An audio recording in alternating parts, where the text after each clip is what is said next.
क्या बिना civil score या क्रेडिट कार्ड हिस्ट्री के भी बैंक से लोन मिल सकता है? अक्सर लोग मानते हैं कि अगर सिविल स्कोर नहीं है तो लोन लेने का रास्ता बंद हो जाता है, लेकिन हकीकत इतनी सीधी नहीं है। हाल ही में सरकार और आरबीआई ने ऐसे नियम बनाए हैं जिनकी वजह से पहली बार लोन लेने वालों की बड़ी राहत मिल सकती है। वित्त मंत्रालय ने साफ कहा है कि पहली बार लोन लेने वालों के लिए सिविल स्कोर जरूरी नहीं है। लोकसभा में मानसून सत्र के दौरान वित्त राज्य मंत्री पंकज चौधरी ने बताया कि आरबीआई के निर्देशों के अनुसार बैंक केवल इस वजह से किसी का आवेदन खारिज नहीं कर सकते हैं उसकी क्रेडिट हिस्ट्री नहीं है।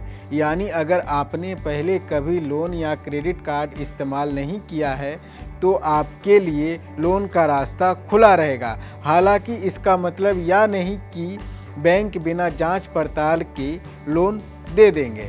बैंकों को आवेदक का पूरा बैकग्राउंड देखना होगा। इसमें यह जांच शामिल होगी कि क्या पहले कोई देनदारी रही या क्या किसी भुगतान में देरी हुई है, कोई पुराना लोन मेटल या राइट ऑफ हुआ है या नहीं। इन सभी तथ्यों को देखकर ही बैंक यह तय करेगा कि आपको लोन दिया जाए या नहीं। सरकार ने यह साफ किया कि आरबीआई ने किसी भी तरह का न्यूनतम क्रेडिट स्कोर तय नहीं किया, यानी बैंक केवल सिविल स्कोर के आधार पर फैसला नहीं लेंगे।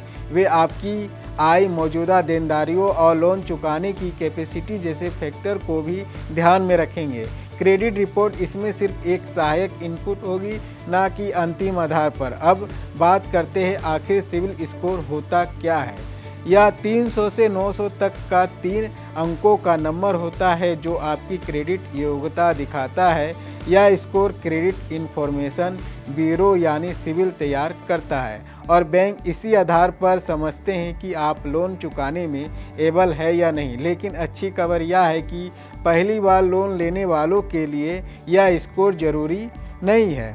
मंत्री ने यह भी जानकारी दी कि क्रेडिट रिपोर्ट लेने के लिए किसी भी क्रेडिट इंफॉर्मेशन कंपनी को 100 रुपये से ज़्यादा का शुल्क वसूलने की अनुमति नहीं है। इसके अलावा आरबीआई ने 2016 से यह नियम बना दिया कि हर कंपनी साल में एक बार सभी लोगों को उनकी पूरी क्रेडिट रिपोर्ट इलेक्ट्रॉनिक फॉर्मेट में बिल्कुल मुफ्त उपलब्ध कराए। तो अब साफ है कि अगर आपके पास अभी तक कोई क्रेडिट हिस्ट्री नहीं है तो चिंता की बात नहीं है। बैंक आपके आवेदन को सिर्फ इसी वजह से रिजेक्ट नहीं करेंगे। हाँ, आपकी आय और लोन चुकाने की क्षमता मजबूत होनी चाहिए।